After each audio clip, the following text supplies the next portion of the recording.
Tu as dans les oreilles de gros haricots.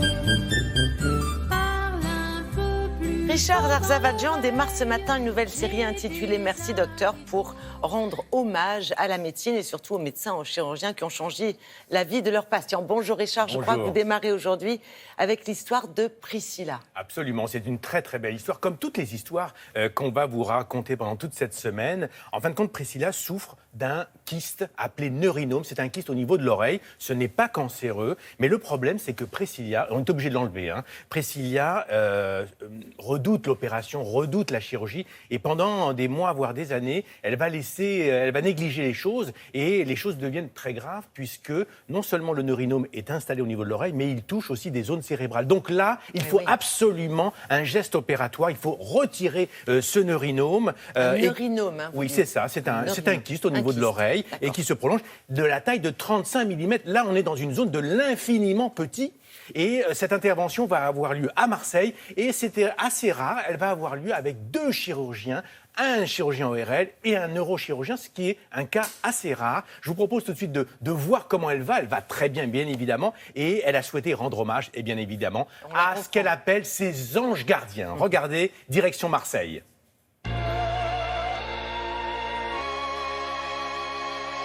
Ces 2 médecins, je leur dois la vie, oui. Ils m'ont sauvée.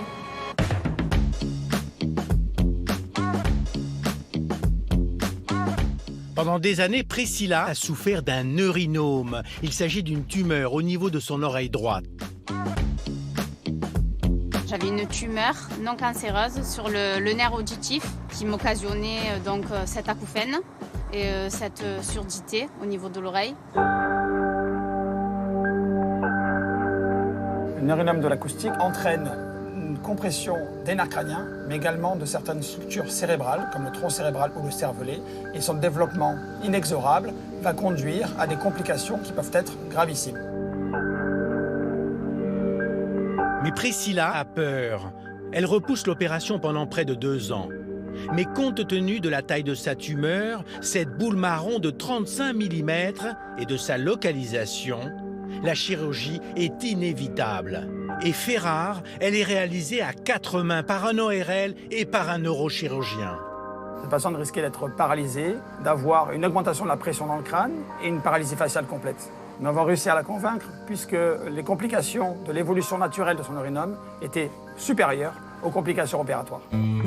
Plus d'1 an après, Priscilla est très émue de retrouver ce qu'elle appelle ses 2 anges gardiens, les 2 médecins qui l'ont opérée pendant 4 heures. Bonjour, Je suis contente de vous voir, je vous fais la bise. Comment ça va? Très heureux. Mes 2 anges. Comment vous allez? Ah, ça va très bien, ça me fait trop plaisir de voir les mains qui m'ont opéré, Merci, je vous fais un bisou. Alors, comment ça va, Priscilla? Ça va, ça va. Pas de fatigue? Non, tout va bien, je suis sauvée grâce à vous, donc ça, un grand merci, docteur, déjà. Voilà. Et tout va bien actuellement. Tout va bien. Effectivement, un grand sentiment de satisfaction d'avoir une forme de reconnaissance de sa part et de savoir qu'elle peut mener la vie la plus normale possible.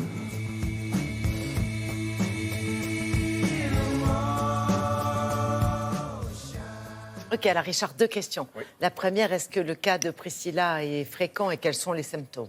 Alors, premièrement, le cas de Priscilla, il est pas fréquent parce qu'on a laissé traîner les choses, parce qu'elle redoutait l'opération, ce qui est un peu normal, hein.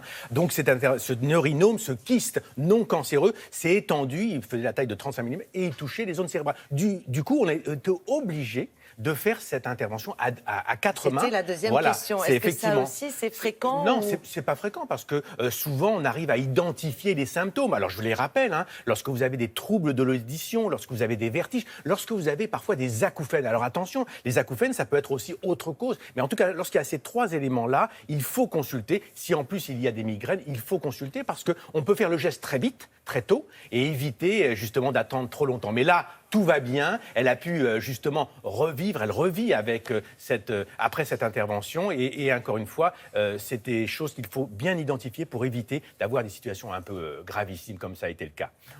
Merci beaucoup, Richard.